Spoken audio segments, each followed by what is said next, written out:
أعوذ بالله من الشيطان الرجيم. بسم الله الرحمن الرحيم. يا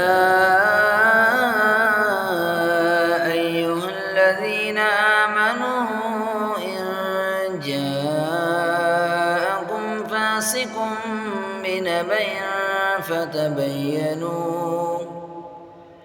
بنبأ فتبينوا أن تصيبوا قوما بجهالة فتصبحوا على ما فعلتم نادمين. واعلموا